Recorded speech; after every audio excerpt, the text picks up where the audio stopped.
Y pues bueno, el día de hoy les traigo una entrevista con dos invitadazos, la verdad. Vamos a hablar de periodismo de investigación, particularmente sobre un libro que causó mucho revuelo hace ya 2, 3 años, titulado La estafa maestra, y que aún todavía sigue dando de qué hablar, que además me parece una investigación que no debemos olvidar, ¿no? Que tenemos que tener presente porque digamos que continúa este esquema, ¿no? Y bueno, para hablar de este libro, de La estafa maestra, que aquí se los muestro, es un libro escrito por muchos, bueno, donde participaron muchos periodistas, pero principalmente tres, que son Nayeli Roldán, Miriam Castillo y Manuel Ureste. Y bueno, tenemos ya en línea a Manuel y a Miriam. ¿Cómo están, chicos y chicas? Hola, hola, muy bien, muchas gracias. Hola, ¿qué tal? Pues encantado de estar aquí con ustedes. Muchas gracias por la invitación. Padrísimo, gracias a ustedes por el tiempo, por el espacio.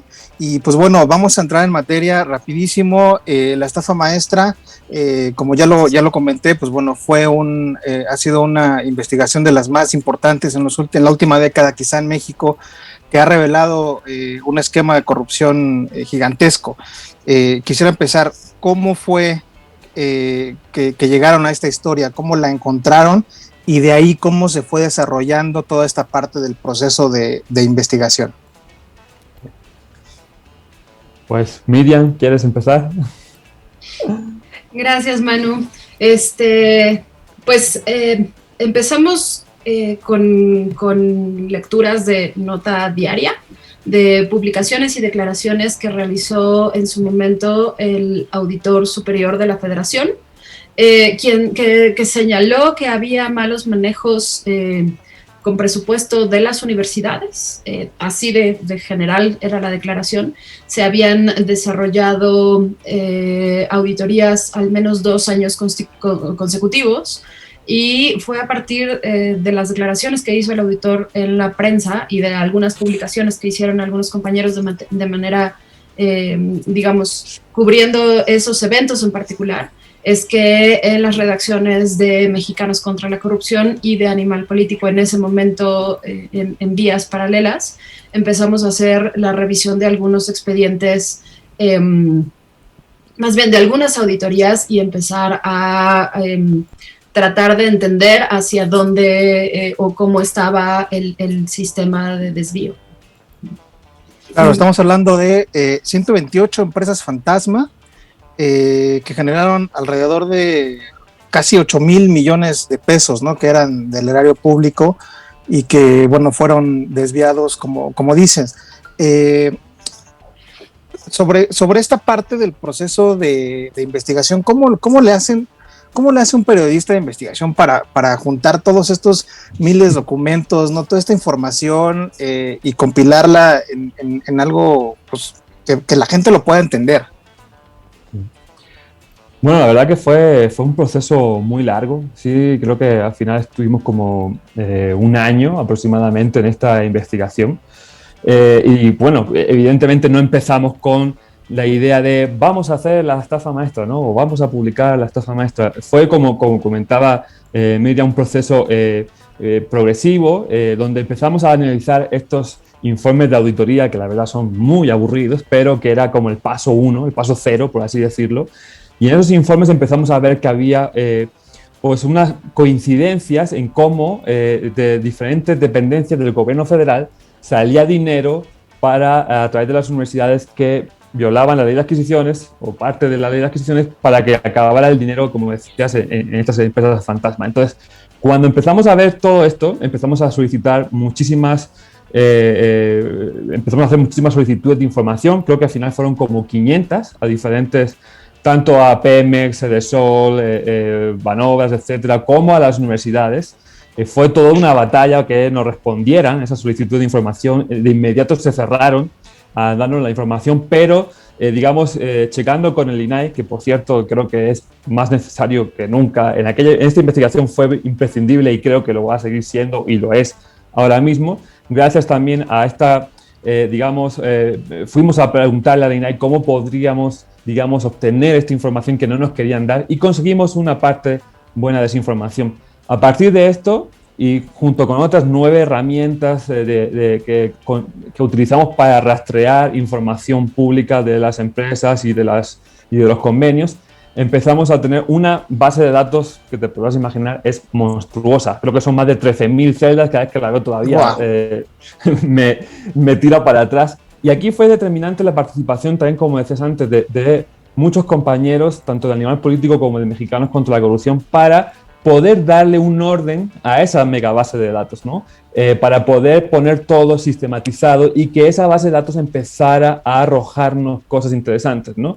Y empezamos a ver efectivamente que a partir de ese análisis vimos que había muchos dueños de empresas que pues, en el papel habían ganado, no sé, 500 millones de pesos con alguna empresa, pero veíamos, por ejemplo, cosas como que tenían una dirección en una ranchería de la que casi no había ni siquiera imágenes de Google Street View, que eran una señora que decía que era cosmetóloga, otra señora que decía que tenía una paletería, y eso evidentemente no cuadraba con el perfil de una empresa que le da servicios a Pemex por 500 millones de pesos, ¿no? Y a partir de ese, digamos, de obtener toda esta información y ponerla en esa base de datos, fue cuando ya empezamos a la fase del reporteo en el sureste del país, principalmente en la Ciudad de México y Estado de México, y en el norte del país, donde empezamos a visitar, pues eso, eran como 182 empresas con todos sus socios accionistas. 186, ¿no? Mira. 186 fue el número final. Exacto, con socios accionistas, o sea, fue una gran pues, talacha, ¿no? Y tener que ir a tocar las puertas, pero era imprescindible para ver qué era lo que había detrás de esta base de datos, ¿no? Y claro, en esta segunda fase que comentas, ya cuando tenían la base de datos, ¿cómo fue el día a día de ir presencialmente a estos lugares y descubrir que efectivamente no había nada? ¿Qué pasaba por su mente cuando de pronto descubrían este tipo de situaciones? Mira, la verdad es que esa parte en particular podríamos decir que fue de las partes más divertidas. Hablo por mí, pero seguro sí, por lo que hemos platicado, ambas fue de las partes más divertidas, pero también siendo bien sinceros, el proceso no, ahora podemos contarlo y contar como cuál fue el paso 1, el paso 2, y quizá nuestra metodología está un poco más estructurada, pero en ese momento íbamos haciendo hallazgos y descubrimientos un poco sobre la marcha. Lo platicábamos hace unos días. Esa parte fue un poco complicada porque nosotros estábamos buscando empresas que no existían, pero en ese momento nosotros no sabíamos que no existían. Entonces, en realidad de pronto entraba un poco de angustia por no encontrar lo que estábamos buscando y no sabíamos si estábamos buscando mal. En ese entonces todavía no teníamos claro que era un esquema y un sistema de desvío. En realidad, el hallazgo principal fue eso, que habíamos encontrado un esquema o un sistema sistemático, un modo sistemático de desviar dinero público. Pero la verdad, así 100% sincero, no sabíamos que estábamos encontrando eso en ese momento, sino hasta tiempo después, y como bien dice Manu, gracias a la ayuda de las bases de datos, en donde nos ayudó muchísimo una diseñadora a la que le tenemos muchísimo cariño, Yosune Chamizo, nos ayudó a ser igualmente nosotros sistemáticos para poder encontrar estas repeticiones y estos esquemas ordenados, porque la verdad es que tampoco habíamos entendido que estaban tan ordenados y tan organizados. Y creo que al final de cuentas ese fue el aporte que logramos hacer con la investigación de la estafa. Un método por el cual el gobierno federal o incluso otros gobiernos, después nos enteramos que también algunos gobiernos estatales e incluso municipales lo ocupan todavía, pero digamos fue lo que logramos aportar con la investigación, ¿no? Detectar y exponer este sistema de desvío de dinero público. Sí, digamos que esa parte fue la más emocionante sin duda. Digamos que, siempre lo digo, que el 70% u 80% de la investigación fue estar sentado delante de una computadora, etcétera, pero ya luego la parte de ir a buscar qué había detrás de esa base de datos, evidentemente se mezcló mucho, digamos, la adrenalina, porque eran zonas también bastante peligrosas, eran comunidades, en Villahermosa, recuerdo cuando llegamos que nos decían los mismos taxistas que nos llevaban nos decían, oigan, yo aquí entro, los dejo y me voy, ustedes se buscan la vida porque aquí pues es muy peligroso. Y entonces pues sí, se mezclaba esa adrenalina de ir a tocar también la puerta a alguien que no sabes cómo te va a recibir, no sabes si forma parte de la corrupción y te va a recibir pues con una pistola o con qué, y tocar en la puerta y decirle, oiga, señor, usted es el dueño de una empresa fantasma, pues no es nada sencillo, ¿no? Pero sí, hubo varios momentos muy, muy llamativos que también quedan aquí reflejados también en el libro, en el primer capítulo, de hecho, cuando encontramos a Francisco, que le pusimos así, a un señor que pues estaba literal, el hombre ahí barriendo en una escuela, y cuando llegamos en tromba los reporteros, recuerdo perfecto que el tipo se quedó así como diciendo, ¿quiénes son ustedes? ¿Qué pasa aquí?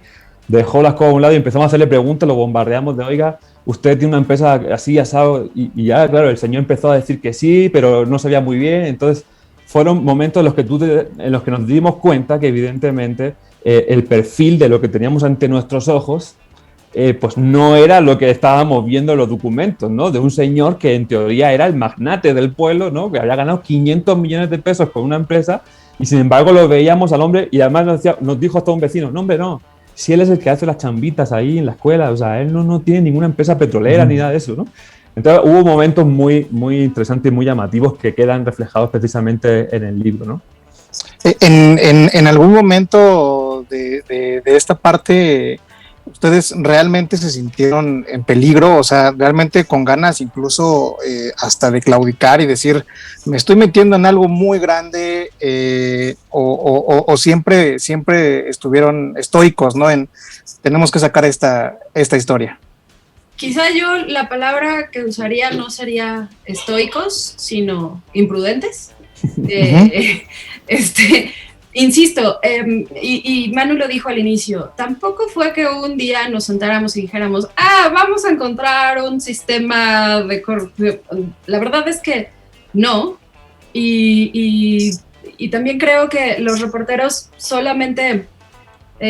esta chamba es un poco de vicio, entonces uno empieza con algo y se le hace manía, es como empezar a rascar un hoyito y empiezas a encontrar algo y sigues, y llega un momento en el que no dimensionas cuánto has rascado, y hasta que haces una pausa y te haces hacia atrás, puedes dimensionar en realidad en dónde estás parado. Quizá si hubiésemos reflexionado un poquito, probablemente hubiéramos tomado otras decisiones, pero afortunadamente esa pausa no la hicimos, y también, insisto, creo que esa adrenalina de querer publicar lo que vas encontrando ayuda un poco. Igual, en el libro, creo que nosotros durante el proceso acabamos emocionándonos mucho.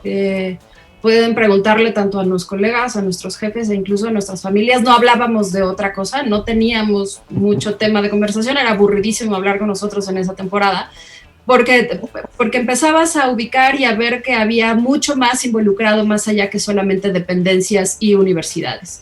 En el libro tratamos también de aplicar o de poner los contextos de las empresas, de cuáles eran los contratos, los objetivos de los contratos, y tratar de dibujar un poquito qué implicaba, más allá de solamente contar la historia de desvío de dinero, porque quizá no recordamos mucho, pero para ese entonces parecía cabeza de periódico de otra vez desvían dinero público de cualquier parte.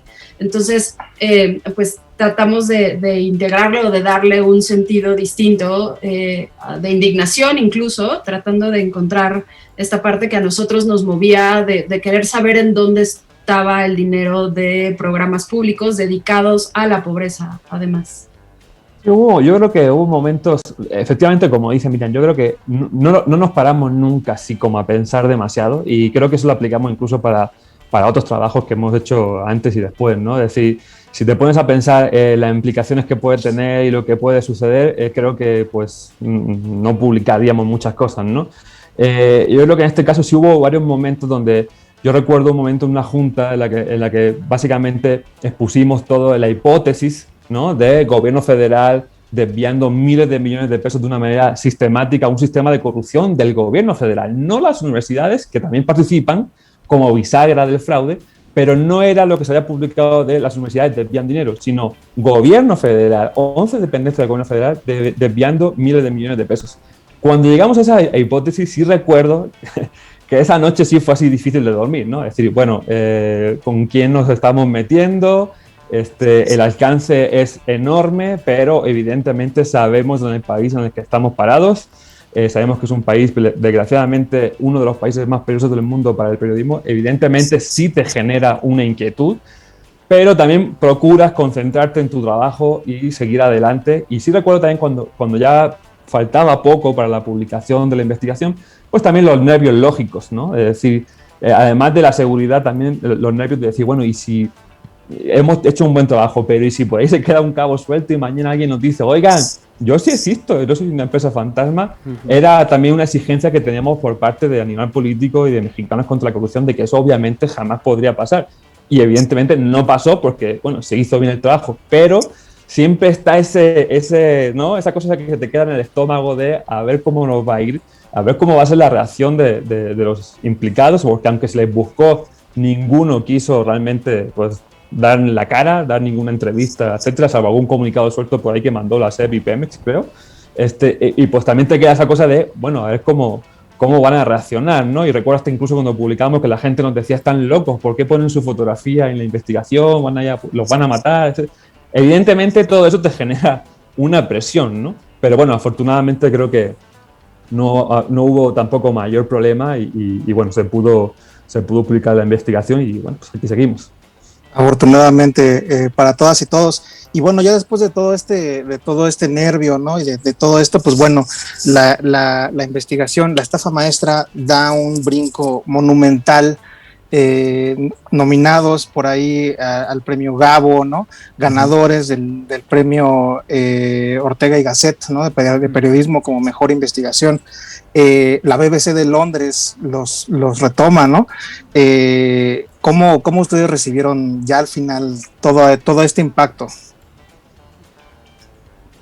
Pues la verdad, obviamente fue súper satisfactorio, y quizá eso fue un poco más de alivio, la verdad. La publicación inicial tuvo ahí un poco de, digamos, la desafortunada coincidencia con que tiempo después de la publicación vinieron los terremotos del 19S, y de alguna manera la cadena o el ruido que se había logrado generar a partir de la publicación se cortó en seco, evidentemente porque pues, la prioridad cambió por completo. Y conforme iba avanzando o evolucionando tanto las investigaciones como el sexenio, de pronto la verdad es que los reconocimientos funcionaron como un respaldo y como algo que de alguna manera nos podía dejar tranquilos en cuanto al asunto de poder seguir investigando y poder seguir publicando y tener como ese respaldo y esa seguridad de que el trabajo estuvo bien hecho, que estuvo bien realizado.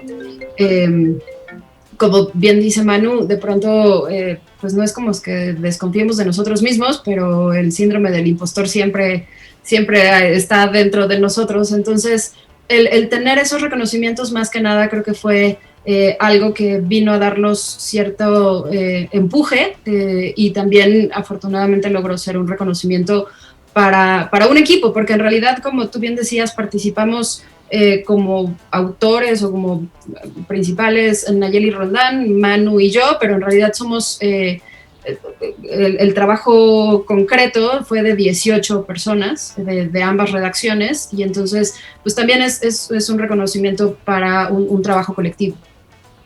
Sí, para mí, sobre todo cuando se dio lo del premio Ortega y Gasset y luego también el Nacional de Periodismo, para nosotros yo creo que también, evidentemente, por supuesto, siempre es un halago que te premien, que premien tu trabajo y el del todo el equipo, pero evidentemente esto también lo que nos ayudó mucho fue a reactivar el tema, porque como dice Miriam, ¿no? Hubo esa desgracia de los sismos y evidentemente, pues incluidos nosotros, estábamos todos metidos en la cobertura de la desgracia, y cuando se produce esto, más luego también la publicación del libro se reactiva, ¿no? Se reactiva y empieza a haber una mayor reacción de la gente, luego también incluso cuando llega la campaña electoral, curiosamente quienes pensábamos que podrían a lo mejor haber utilizado el tema de la estafa maestra, que eran los que iban punteros en las encuestas, podrían utilizar el tema, pues no, el que más lo utilizaron fue José Antonio Meade, incluso recuerdo en un debate diciendo conmigo ya no más estafas maestras, ¿no?